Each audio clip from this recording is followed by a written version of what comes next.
I'm Austin Lugo, I'm Brendan Hess. and this is the Nom Nom Project.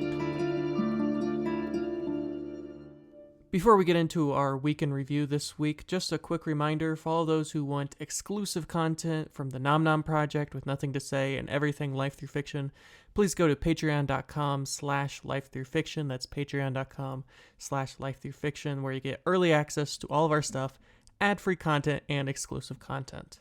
But that being said, Brandon, how was your week in Vietnam? Do you feel like you've learned many a things? I've learned a lot more about Vietnamese mythology, I'll tell you that, and a little bit more about LGBT rights. We did go over that a little bit in the previous podcast, I believe. Yeah, I think it was pretty good, actually. By far the most interesting week we've done, in my opinion, mostly because we're actually getting into the fun stories and not just, the boring politics of how the country actually operates. You were very afraid that you would run out of things by the time we actually went to Vietnam. You were terrified you would run out of things to say. Well, my fear has proven unfounded now that I've realized that we can actually just start reading books and stories about Vietnam. Yep, we can do whatever we want. This is our podcast. We can literally do whatever we want. Oh, is that how that works? Huh. One last thing I do want to say to our loyal listeners. As you may have heard in our travel update, our original plans to go to Vietnam in April have been adjusted. We now have a tentative date of late June, somewhere between June 14th to June 30th. Although everything isn't yet in place, this is most likely when we'll be going. So up until that point, we'll continue to do our Vietnam stuff and continue our journey, but just wanted to let listeners know that we will be going to Vietnam and it is going to be happening soon. So be excited, people. I'm certainly excited. All right, Brand. As you said, the first question is for me, and the question is, are there any Vietnamese celebrities in prison for political reasons? When I was looking into prisoners in Vietnam, specifically political prisoners, they're all people who've done a lot for Vietnam, fighting for different causes. I'm not going to remember their names because I didn't write them down, but if you do want to know their specific names, you can go to the Instagram or TikTok video where I talk about the specific names. But I will talk about some of the different reasons people were put into political prisons and how long they've been in there and that sort of thing. So one of the political prisoners was jailed back in 1975, right after the fall of Saigon. He was jailed first for 3 years for his poetry, which was considered anti-communist, anti-Vietnam. He was then jailed again a couple of years later and is now serving a life sentence in Vietnam for the same thing. Now, he's continued to write since then, and he's been able to get his stuff published. Obviously not in Vietnam, but he's been able to kind of sneak his stuff out to the rest of the world. It's pretty crummy situation. Although Vietnam isn't as horrendous about their political prisoners as other parts of the world, there are still over 130 political prisoners in Vietnam, and most of the prisoners haven't been in prison within the last 10 years, but many of those prisoners are still serving life sentences for a variety of reasons. As I said, there's the poet. There's also a man who was at the forefront of modernizing Vietnam in the sense that he was basically the head founder of the modern Vietnamese internet. He got internet to millions and millions of people across Vietnam. He's this big kind of business tycoon. But unfortunately, they saw his acts as treasonous because when you give people the internet, you also give them access to a lot of thoughts that aren't necessarily agreed by Vietnam. And so that, along with a lot of blog posts that he published in which he criticized the Vietnamese government and the problems with getting internet to Vietnam in the mid-2000s, led to his imprisonment. He's almost done with his supposed sentence. His sentence is 10 years, and it should be up soon. I do wonder what is going to happen with that. I don't know how Vietnam currently feels about it. I know they like to create this sense of strength by having the Ministry of Culture and these other sort of imprisonment mechanisms. But like I said, a lot of these imprisonments haven't been within the last 10 years. It's starting to move in a different direction, but I mean, it's obviously not different enough that they're releasing any of these people who have been in prison for these reasons. And the last person I want to talk about, he is a devoted Catholic, which in Vietnam has for a long time been a often abused minority. This is due to the fact that when the French came, they forced many Vietnamese people to become Catholic. And so if you were a Vietnamese person who practiced Catholicism, you were seen as a traitor to the country. You were seen as someone who bowed down to colonialism. Now, of course, everyone's faith is their own, and what one wants to believe should be entirely of their own. And Vietnam isn't going around arresting everyone who claims to be Catholic. We're not living in barbarian ages, at least not in Vietnam. I'm sure there are still parts of the world that practice such not great policies. But if someone like this person who tried to spread the word of not only Catholicism, but freedom of religion, you can, and he was imprisoned for that and is still serving a sentence of 15 years. So not as long as the man who criticized the government, who's serving a life sentence, but longer than the man who brought internet to Vietnam. So how they measure how long someone goes to prison doesn't seem to make a whole lot of sense. A little bit arbitrary, yeah. Yeah, seemingly arbitrary. Also, in his fight for freedom of religion, he started to release a lot of corruption within local governments. And ironically enough, the man who sentenced him was one of the people he published about. So, not great. That doesn't surprise me, though. Sounds like he made a lot of enemies, which is no good if you're trying to fight a corrupt state apparatus. Very tragic, I would say. I have to wonder what Vietnamese prisons are like and whether or not political prisoners get put into the same kinds of prisons. Because I've heard stories that, not specifically in Vietnam, but generally speaking, political prisoners tend to get put under house arrest rather than into regular prisons. And that's just to prevent them from spreading political dissidents among a larger population. But I wonder if there's tiers of prisons. There certainly are in the United States. Like, minimum security prisons are significantly nicer. I mean, they're still prisons, obviously. They're quite awful, but it's a lot worse to get put in a maximum security prison than it is to be in a minimum security. And I wonder if that's a similar situation in Vietnam. Like, I guess a part of me just feels really bad for political prisoners. Just the idea of getting put into prison for criticizing the government.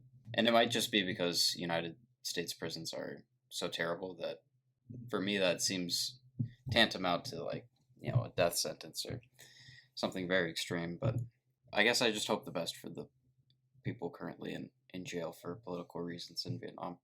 Yeah, absolutely.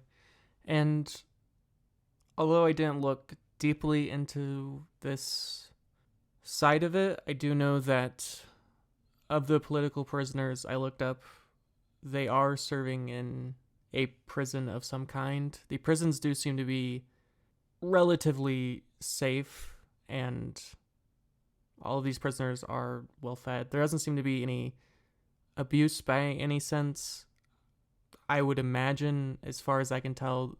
But of course, how can you tell if you're not at these prisons, especially when you're talking about a government that does control the media? So it's hard to say for sure. But from what families have said, or at least, you know, have said in different press medias not controlled by Vietnam, they seem to be safe, and they are still allowed to practice their different art forms, even if it can't be, you know, published there in their country. So certainly less than ideal, and we do hope for the release of all 130 plus Vietnamese political prisoners, because to be imprisoned for having thoughts or ideas is rather disgusting, no matter how divergent your thoughts are.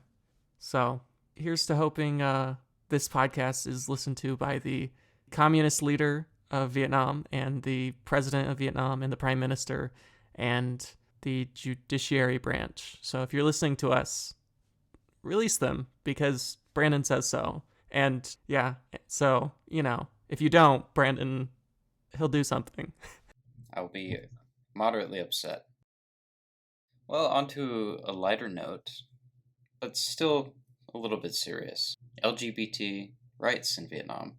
They're actually a lot less punitive or intolerant of LGBT people than I expected them to be. It tends to be for newly industrialized countries, and I mean industrialized like within the past 80 years. It tends to be that LGBT communities are heavily ostracized, and that's, dependent on the region of the world you're talking about. But it seems that Vietnam is actually fairly tolerant of their LGBT communities. The fact that they were able to hold a completely peaceful pride parade, for example, without any violence whatsoever, the first time they organized it as well, is pretty impressive. I don't think that occurred in the United States. I'm almost certain, actually, that there was a great deal of violence at our initial pride parades. So that's obviously pretty great. There aren't special protections for LGBT people, particularly for trans people. The state recognizes trans people, but they don't allow them to form legal marriages. And the same goes for homosexuals. And that's not great, but it's also difficult to discern whether or not those protections are as necessary in Vietnam as they are in, like, the United States. Here, it's very necessary to have anti-discrimination laws because there are so many homophobic people or just anti-LGBT people. But it could be in Vietnamese society that LGBT people are just much more accepted in general, so those laws haven't been necessary. I'm speculating here, like I don't have information. And there are stories as well, particularly among teachers, of teaching anti-LGBT rhetoric to kids. But that doesn't seem to be systemic. Obviously, I haven't gone there to study the school systems, but generally, I think if you're LGBT in Vietnam, you probably got it fairly lucky compared to other countries that you could be LGBT in. Yeah, it reminds me of a story of only a few years ago. There was a school in Indiana where we both used to live. I believe it was Brebeuf, which is this fancy private school, very wealthy kids. Unless you had a scholarship there, you're paying $30,000 to $40,000 a year for your kid to go to 7th grade or what have you. And for a long time, they were attached to the Catholic Church. They're a Catholic school, which there's a lot of in Indiana. In fact, if you want to go to a private school in Indiana, you're most likely going to a private school. There's only 2 or 3 that aren't affiliated with the Catholic Church. And this was very recently, within the last 4 years perhaps. A teacher at the school, Brebeuf, was found out, quote unquote, as in another teacher or student snitched on him and exposed him as gay. He was a gay man. And the Catholic Church first refused to pay for his health care because they believed that he wasn't human, I guess, so he doesn't get health care like everyone else. And then the head of the Indiana Catholic Church, I don't know what that's called. It's like a... Oh, yeah, they have a special name. It's not cardinals. There's like a denomination, though. Something like that. And he said this for all Catholic schools in Indiana. He says you cannot hire people who are of the LGBT community, and if you do, you have to fire them. So when Brebeuf heard of this, they actually removed themselves from the Catholic Church, which is a pretty big deal because even though they're getting a lot of money from wealthy families, the amount of donations that they got from the Catholic Church was extreme. And so, at the end of the day, good for Brebeuf. I mean, they should have acted a lot earlier and never should have removed his healthcare in the first place. But the fact that in 2017, it was still possible in the United States to be fired merely for liking someone of the same sex or being part of the LGBTQ community is absolutely ridiculous, especially when you're a teacher. I mean, you're only getting paid like $30,000 a year anyways. You already have a really bad deal to begin with. Quite shameful of us, really. Yeah, there doesn't seem to be that widespread level of anti-LGBT stuff in Vietnam, at least not that came up when I was searching for it. I think it differs quite a bit depending on where you are in the country, though. If you're in more rural parts, you're much more likely to face discrimination. In fact, I think that case of LGBT discrimination by teachers that I read about was in a rural school, if I remember correctly. So there's certainly a difference in tolerance and a lot of ground that has to be covered. But if you're comparing Vietnam to the United States, I think they're definitely much further down the track to full equity than we are, even though they're no one's really there yet. I hope so. Good for you, Vietnam. Moving on to a lighter subject. We probably should have worked our way into the more difficult stuff, but I guess we got it over with quickly, and now it's just fun from here. This next question is for me. You asked about festivals, parades, marches, and gatherings associated with cultural events. There's tons, and they all seem extremely awesome. I mean, Vietnam just seems to know how to go hard. They're great at partying. They just love to do it. Of course, the most famous one is Tet, which is the Lunar New Year, which actually just happened a couple of weeks ago. It was February 1st. And this is partially a spiritual holiday to celebrate. I don't know exactly. Whenever I read about Tet, they say it's a spiritual holiday, but I don't know exactly what that means because it's a communist country, so they don't have a national religion or anything. But a lot of the businesses are closed down. They have pretty cool parades with a dragon, a paper dragon thing. It looks pretty cool. They serve this food called bon chon. They're also known as rice cakes. They look pretty good. They look pretty delicious. I've never had one, but I guess they serve them year-round in Vietnam. I do hope that when we're there, I'll be eating a lot of them because they just look the best. If it's got cake in the name. Has to be good. There's also the Harvest Festival, which is in the fall. It's very similar to, excuse my Midwestern coming out, but it's very similar to the Apple festivals in Indiana or Ohio or Illinois and those kind of places. Basically, it's a giant farmer's market that takes place over a whole week. And if you go to big cities like Hanoi or Ho Chi Minh, actually, I think we'll be there during the Harvest Festival this year because it's usually in I can't remember, it's in July or June, but we'll be there around that time. I hope that we get to. It's cool. It's like a giant farmer's market. Everyone brings a ton of food to the big cities like Ho Chi Minh City and Hanoi, and everyone just eats a ton of food and has a good time. Another incredible festival in Vietnam is called the Perfume Festival.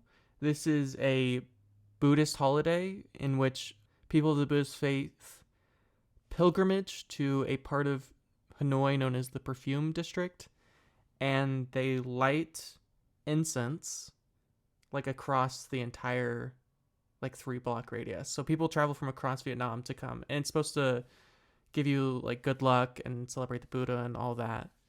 But I guess you can smell the perfumes across the entire city, even in the outskirts of it. That's how many perfumes.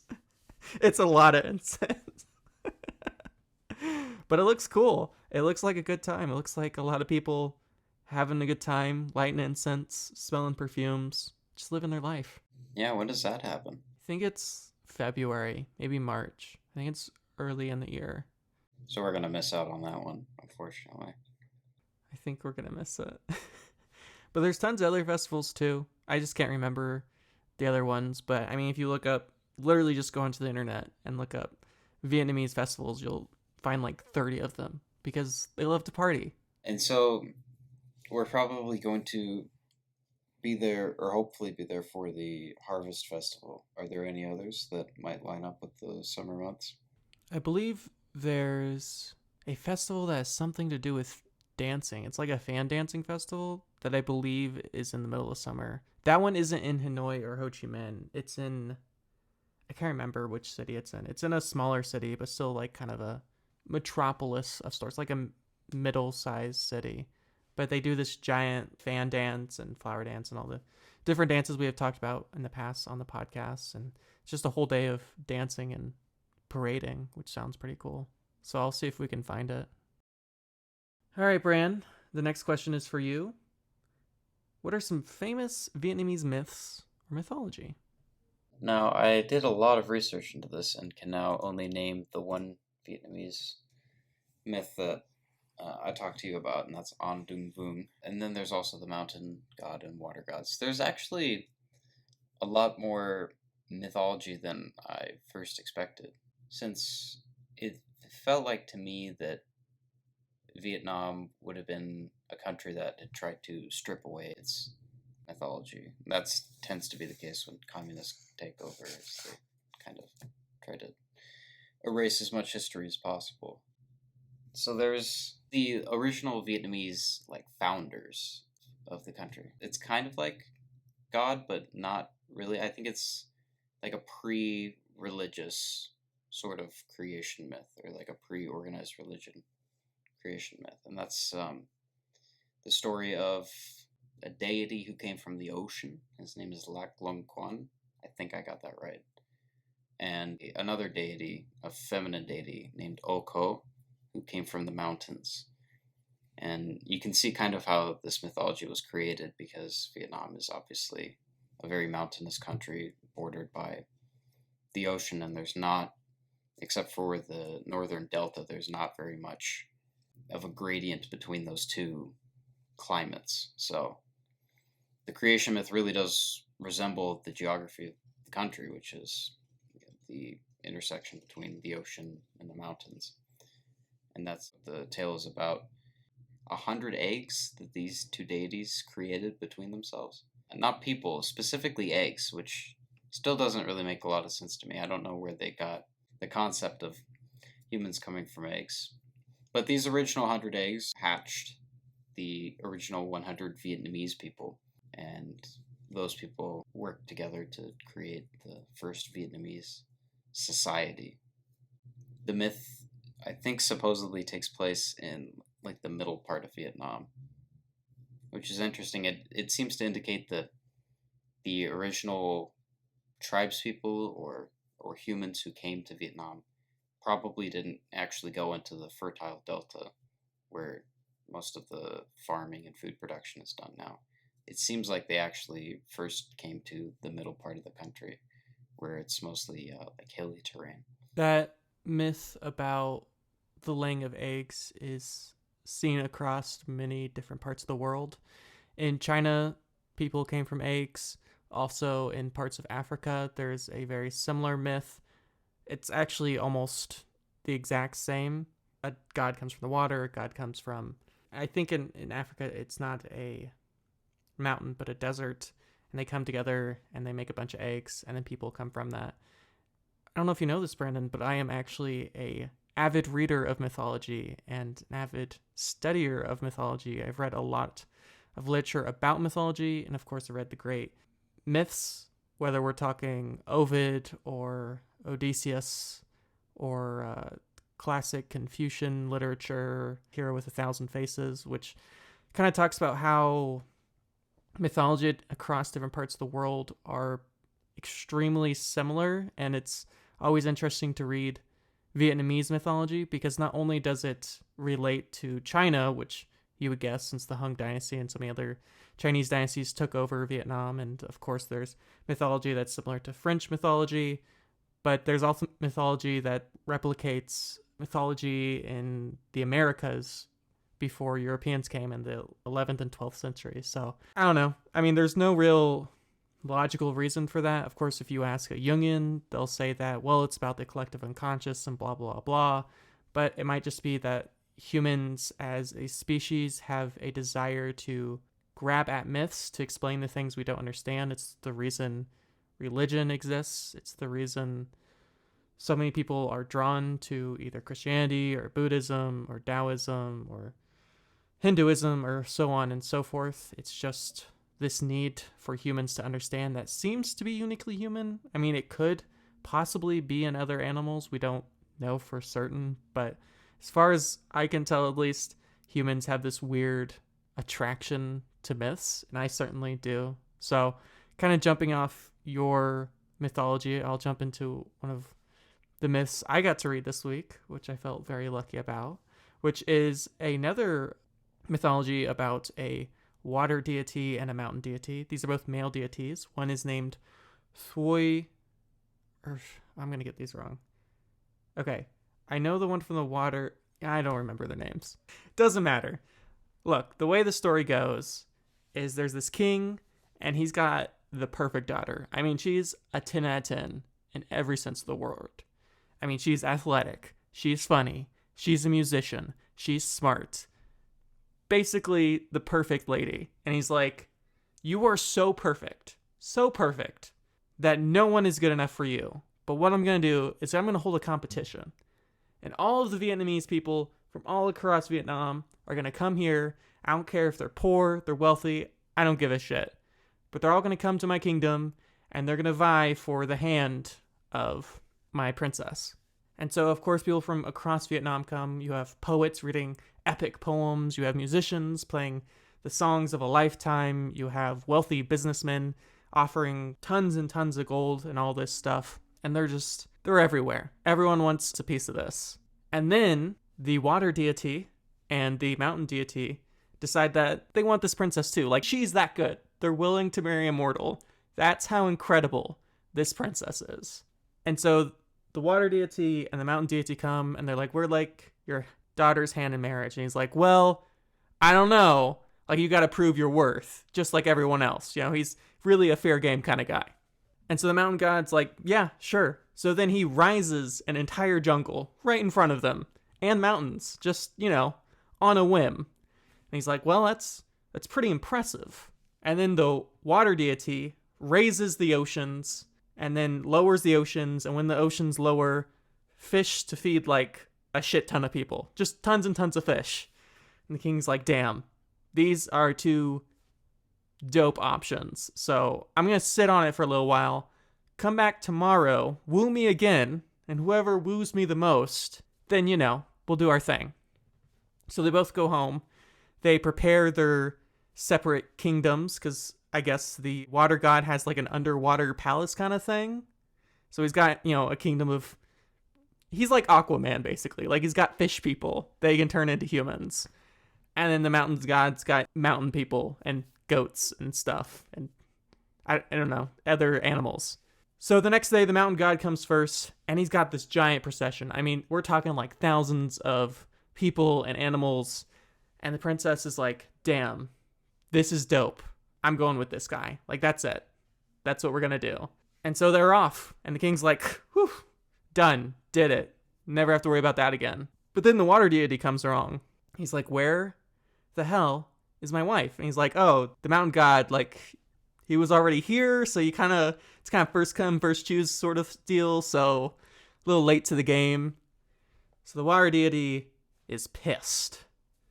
So he turns all of his fish into people, and they attack the mountain god. But of course, the mountain god, he just raises the mountains. He's like, I don't give a shit. And at the end of the day, the mountain god wins, and the water god's like, damn, I'm just going to do this every year forever, in hopes of one day winning the hand of the princess. And so is the monsoon season. Ah, I see. All to explain the monsoon season. All right. That's pretty good, actually. I like that story a lot. Yeah, I like the idea that health is primarily represented by how many goats you have. I think having a entirely goat-based economy was probably peak humanity back 3,000 years ago. Like, just the idea that God is simply a man who has 10,000 goats or whatever is amazing to me. Simpler times. Yeah, I also have to wonder what happened to the fish people. Like, did they go back into the sea? Yeah, they're chilling there. They're there, chilling. They still got their kingdom. Does that make the princess immortal too? Because, like, the gods are immortal. The princess has to be immortal, or else he would stop fighting. Because that's, like, the whole thing. It's like, he's just gotta fight. Well, maybe it just became like a spite thing, like principle of it after a while. And you gotta feel bad for the humans, because they're dying in the midst of this, just so these two gods can, fight their petty fight.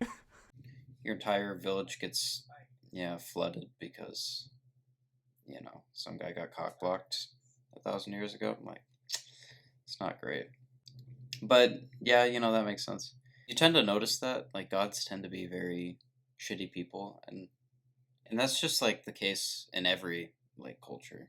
I happen to think it's just because the world was a really shitty place back then. So they're like, must be because the gods are dicks. This is entirely unrelated, but I feel is a good point to bring up. When the Romans were around, like early Romans, they figured out modern plumbing. Like, I mean, you could like shit in like a toilet and it would go to like a sewer, and they figured it out. And then Christianity comes along to the Romans, and the Catholic Church is like, I don't know, this technology thing. And so for another 1,000 years, no plumbing. They destroyed plumbing for 1,000 years because God said plumbing, devil's work. My theory on the whole we lost plumbing thing is because it's actually nearly impossible to build aqueducts. So like the only way you can do it is if you have like thousands of slaves and you're killing like hundreds of people a month just to get these things put together. So like the Romans were literally the only people capable of building sewer systems at the time because they were the only ones willing to muster together like 100,000 slaves to put them up. It would take a long time for us to develop tools that didn't force you to kill thousands of people to put up infrastructure. But you forget that these slaves didn't have any goats. So, Yeah, maybe if they had taken a few goats from the Vietnamese god, they might have been able to actually, keep the plumbing around for a few hundred years. Moving on, yeah, to the legend of An Dung Vung. I think that's the name of this character. I really enjoyed reading this one because it seems to be more of a grandiose retelling of a real story than it is an actual myth. So supposedly, Andung Vung is some king with a great army, like a foreign invader, and that's how the myth goes or the fable goes, who comes into Vietnam to conquer like a piece of northern Vietnam, and after doing so, he builds this great citadel to symbolize his power and keep control over the region, which ultimately, actually, he doesn't even use. I think he eventually gets defeated in battle, but it's a field battle. It's not even a siege of the citadel. As for what the point of building that citadel was, not as clear. But there are actual historical records of this person, like going into Vietnam. Historians seem to think that An Dung Vung was some sort of Chinese general who came down to Vietnam during a period of great turmoil in China. It's not the Warring States period, it was the Qin dynasty. Right before the Qin dynasty was about to be established, there were a bunch of vying powers in China fighting each other. And An Dung Vung was one of these generals involved in the war who, during the chaos, managed to essentially slip away with an entire army and go set up his own shit down south. So he explored parts of southern China and he eventually came to Vietnam and realized that the place was like actually amazing, like super fertile. There's lots of people, lots of, plunder to be had. lots of goats. Oh, yeah. Thousands, tens of thousands of goats. So he defeated the king that was ruling over the region and set up his own little petty kingdom down there. And he actually ruled for quite a while, too, at least long enough to build the citadel. And that's where the fable comes in, because this foreign invader, after conquering this kingdom, goes to build a big castle. And the story goes that the previous king was so pissed off that he lost his kingdom and was killed that he decided to haunt the new king, An Dung Vung, by sending a swarm of like 1,000 chickens after him. That part, admittedly, isn't very clear to me because it doesn't seem like chickens are that much of a threat, but he does think they're a threat, which causes him to enlist the help of a golden turtle from the sea. He like calls forth the sea spirits and they summon for him a golden turtle. The golden turtle gives him a gift, which he uses, and that gift is a golden claw, like a part of the turtle's claw. And he uses that to make a crossbow, like a magical crossbow, to then slay the spirit of the previous king and kill a bunch of chickens. Man, I really hope I'm getting this right. So he has a citadel, and then he has a golden crossbow, and the fable ends with him getting defeated by a different king from the nation of Nan Yui, which I think is like a collection of tribes in the Vietnam area at the time, or Indochina area. It was like quite a large empire for a while until it was defeated by the Qin dynasty. I think they were the ones who ended up occupying Vietnam for like 1,000 years. But anyway, Nan Yui sends an army in to attack on Dung Vung, and he actually defeats them in battle a couple of times, using his golden crossbow, of course, which could kill 300 men in one shot.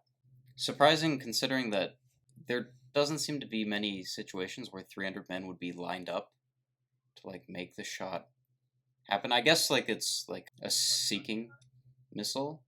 Is it like buckshot? That's not clear. I think it's just one crossbow bolt. So either you have to be a really good shot, or it's like a heat-seeking missile. It's probably magic.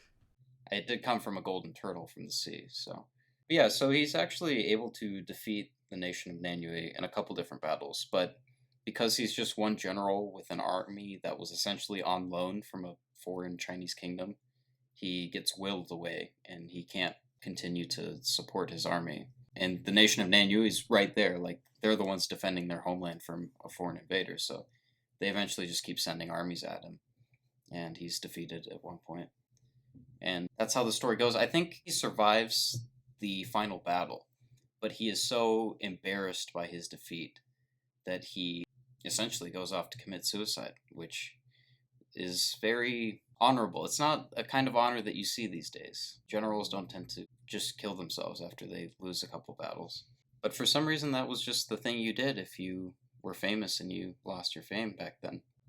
Yeah, even if you had like a magical crossbow, I would think you could at least like sell the crossbow and live pretty easily for a while.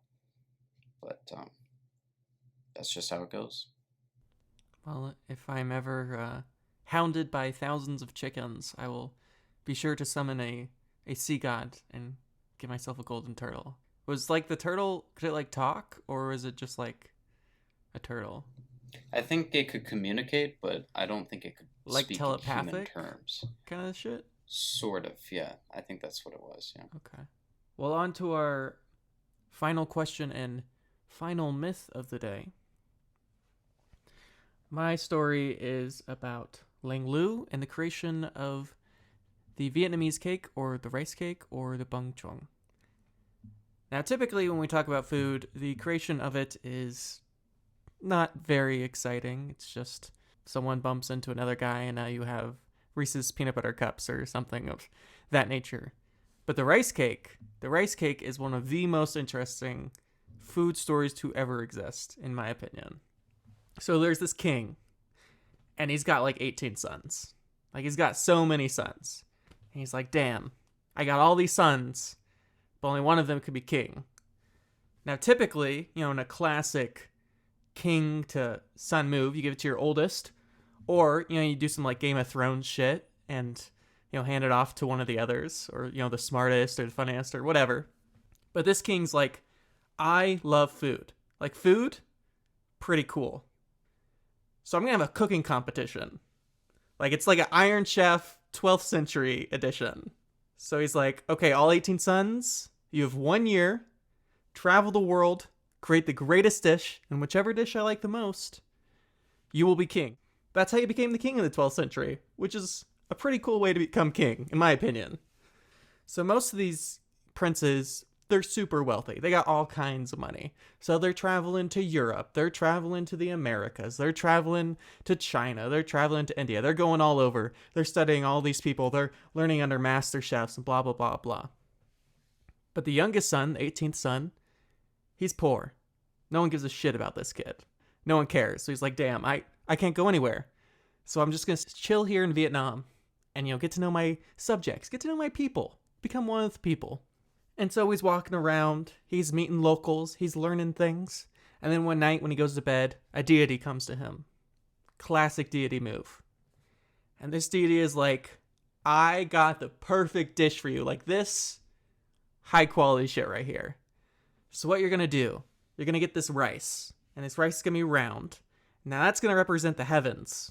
And then you're going to get this seaweed. That's square. And at the time, for some reason, everyone thought the earth was square. I don't really know why, but that was just what people thought. So like you're going to have the heavens and you're going to have the earth. Rice, a little bit of meat, a little bit of something, maybe some fruit in there. Put that into said seaweed. And then basically make like 4 squares. It's like a sandwich basically. And that's what you got. Rice cake. He's like, oh, that's a pretty good idea. So they all go to the king. They show them their amazing, they got fucking, I don't know, like creme brulee and all that shit. But this guy's like, I got the thing. Rice cakes. And the king's like, damn, this is the greatest thing I've ever eaten. And then he became king. And now every year we eat rice cakes to celebrate how badass they are. Frankly, it's a little surprising that you would travel the entire world and discover dishes like creme brulee without first considering putting fruit into rice and wrapping it with seaweed. That seems like kind of the first thing you would try, I imagine, if you were an aspiring chef. Especially if, like, a whole kingdom was on the line. But sometimes, I guess, you just need divine inspiration to see what's right in front of you. Exactly, that's it. It's the epitome of the idealism of simplicity. And just being there, being able to see the forest through the trees, of just being with your people. I mean, it's basically the Purloined Letter, which, of course, is the famous Edgar Allan Poe story, where there's this detective. He's super badass. He knows everything. He's like Sherlock Holmes, but before Sherlock Holmes. And everyone's like, we can't find this fucking letter. Like, we have looked everywhere. And the detective's like, it's here on the table the whole time. Like, it's right in front of you. But you can't see it because you're looking everywhere else. You don't see what's in front of you. So this guy, I mean, a deity had to come help him, but he's like, hey, just grab some of that rice that's literally everywhere. Some of that seaweed, also everywhere. Some of the fruit, again, literally everywhere. And just put it together. And they're like, damn, good stuff right there. So good enough to beat 17 other sons as well. I wish I could cook rice that well. I'm not going to lie to you. So that's probably some fire rice cake. There's only one way to find out. We gotta go to Vietnam and eat rice cakes. Oh, hell yeah. They're healthy too, I imagine. Like, fill them full of fish. That's just rice and fish. And seaweed. It's your veggies. So, like, a complete meal there. They actually sound a lot like onigiri, like Japanese rice cakes. They're very similar, yeah. It's probably the same thing. I mean, it's basically the same thing. It's just, like, they're really big. Like, they're, like one rice cake's, like, I mean, it's, like, this, like, it's probably, like, 6 inches by, like, 3 inches. Like, they're, they're not, like, little tiny things. They're, like, giant ass. It's a man's meal, Absolutely, yeah. It's like, how you go to a diner and it's like the farmer's meal is on every menu, and it's just like a shitload of food for some reason, like 5 sausages, 3 huge waffles, and like a half pound of hash browns. That's what the Vietnamese rice cake is. It's like the farmer's breakfast of Vietnam. Which is probably the original purpose of the rice cake. It was probably built as a high-calorie meal because it's super cheap. So it was probably built around that. But I like the legend better because that's way more badass. Absolutely, yeah. All right, Brandon, that is all of our questions for the week. Any final things you want to say about Vietnam before we wrap up here? I'm hungry. Nice job, Vietnam. All right, y'all. Thank you for listening. You can find me at AustinLugo12. You can find me at anything connected to Life Through Fictions Productions. And you can find this podcast wherever you hear podcasts. You can also find us on Instagram, TikTok, and YouTube at the Nom Nom Project. And once again, for exclusive content, early content, and all stuff Life Through Fiction, go to patreon.com/lifethroughfiction. And thank you all for listening.